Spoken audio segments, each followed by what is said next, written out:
Hello YouTube. Today I'm going to build a PC capable of some great 1440p gaming and some very high quality video editing for $650. I'll tell you how much I spent for everything as it kind of goes, and you guys can watch me build it. This was a pretty fun build to do. The cable extensions were a heck of a lot of work, and I'm definitely not going to do that for builds any lower than this. But yeah, enjoy. Alrighty, so let's go ahead and get on with our build here. So here's the motherboard. This is a Gigabyte Aorus B550 Elite AX V2. I got this motherboard for $60. Now onto our CPU is a Ryzen 7 5700X. Let's go ahead and unbox this guy and install it. So here it is, our Ryzen 7 5700X with a nice sticker that is not going to go on this computer. There we go. And then we're going to grab it from the sides. And it is going to go. There we go. And just put that lever down. Good to go. Alright, now we're going to install our RAM. Here I have a 32 gig kit of DDR4 3200 megahertz RAM. I bought these from my work for $40. Go ahead and open up these slots. Now we're going to install our SSD. This is a 500 gigabyte NVMe drive, and while 500 gig isn't a whole lot, this is the best NVMe I could get for my work. There we go. All right. Hi. Here's the cooler I chose. While it is a basic AM4 stock cooler, it is the very, very thick one. And so I think that this will be plenty adequate for our 5700X. There you go, now start dragging it.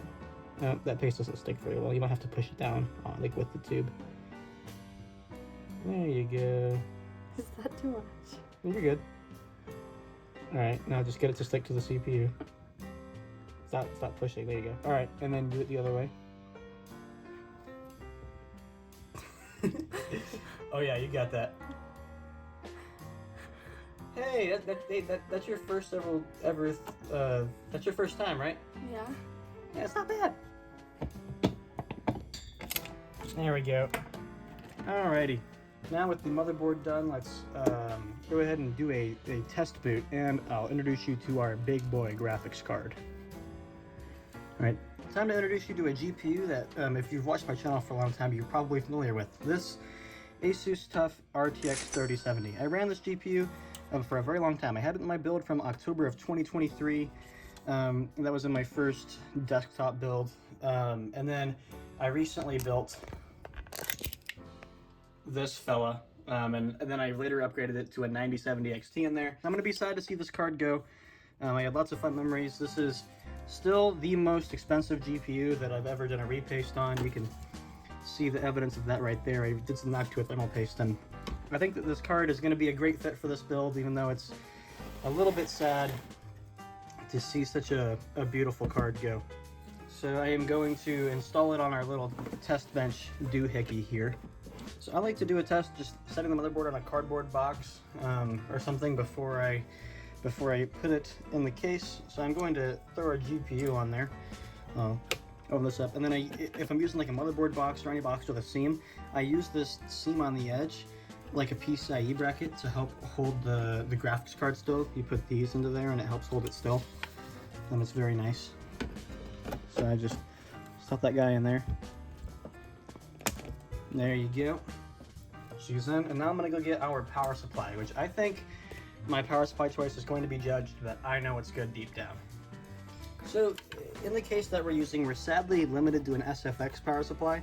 So here I have this Fractal Terra 450 watt unit. It's not even that well rated. It's an 80 plus bronze, but 450 watts should be perfectly fine for a 5700X and 3070. Like, those together won't even add up to 300 watts. And so while this does seem small, it's going to work perfectly fine. And I have a trick up my sleeve for these ugly cables.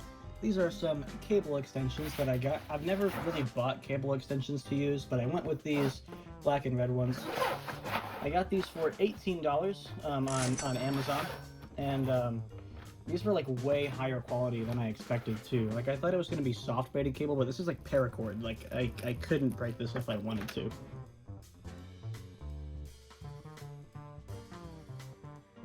I am going to plug some stuff in. So I'm going to pull out this port protector here on our GPU, and I'm going to plug in an HDMI to our monitor. And I am going to plug in the power supply. Make sure that it's off. Yep, plug in the power supply. Turn it on. All right, no fires. And then we are going to short the power button connectors, or the power button pins, which are these two, it looks like. Okay. Alrighty, it's thinking. Let's see if it posts. There it goes. Now it posted. But now that we've seen that it'll boot up, we'll go ahead and put all this stuff in our case. Alright, now we get onto our case. Here we go. Yeah, this is essentially just an off-brand Lee & Lee 011 of some kind. I got it for dirt cheap. I'll put the price that I paid for it up on screen. But yeah. And then I'll just go in like that, so I need to get... Okay. Alright, now I'm going to put the case on its back and we're going to throw the motherboard in. Alrighty, it's a little bit hard to get everything in frame, but I'm going to do my best here. Go ahead and drop the motherboard in there.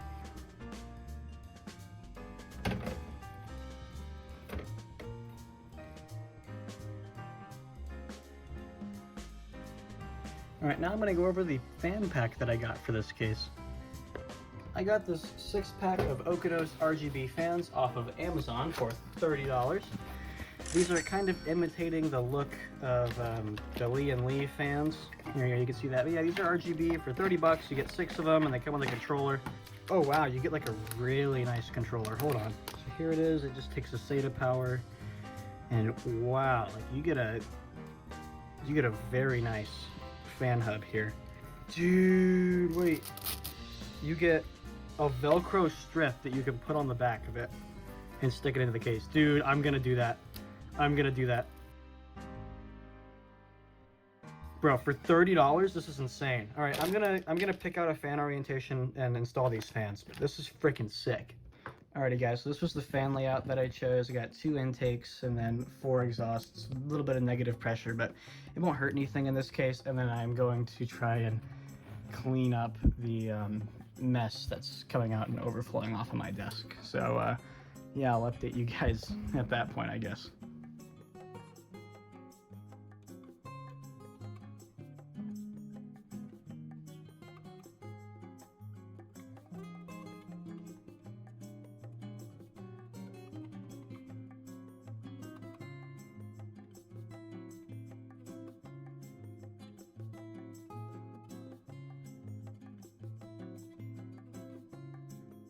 Alright, after like 45 minutes of torture, I've gotten my fan orientation figured out and everything wired up. And this is what the back looks like. I mean, it doesn't really seem that good, but this is pretty freaking good for all the cables that are going through the system. So now, I'm gonna go ahead and install the graphics card. There we go. Let's go ahead and do a test boot up real quick.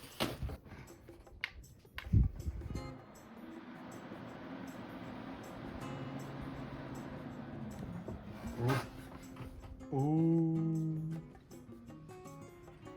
Ooh, look at that. Ooh, doggy. And it booted it right up. Alrighty, dude. Alright guys, I'm getting ready to boot this thing up and put Windows on it, so I wanted you guys to just see what it looks like. Regular startup here. It is a bit noisy, but we can probably fix that with some fan tuning. But yeah, look at that build. This thing is actually like so freaking awesome looking. It looks cooler in person. I'm gonna get some good shots of it, some B-roll that I'll probably record while I'm working on Windows, but yep. I'll be back with some gaming tests.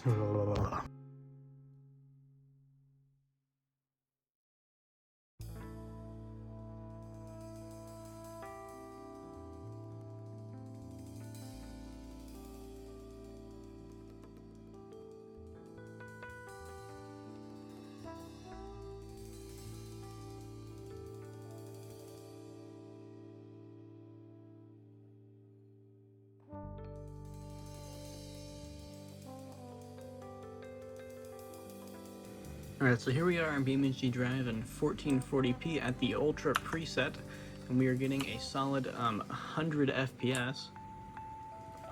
Yeah, about 110 to 120 FPS here while we're driving around.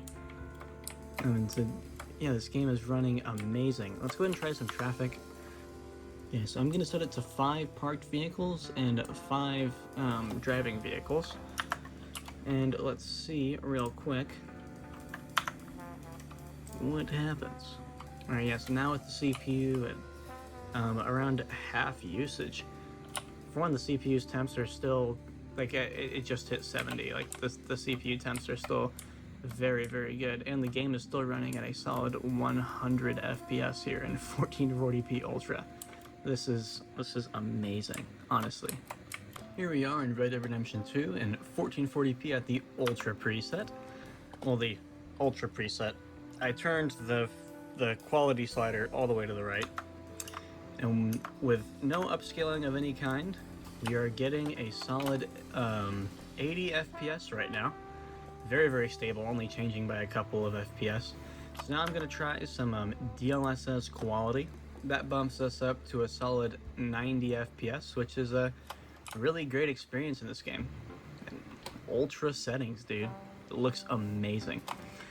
Just out of curiosity, I'm going to leave that DLSS quality on, and let's try 4K.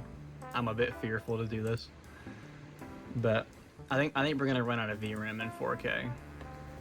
No, it says that we still have enough. Well, anyway, DLSS quality, 4K Ultra. Dude, actually, it's still getting a solid 60 FPS. That's amazing. Okay, there's a little bit of screen staring going on.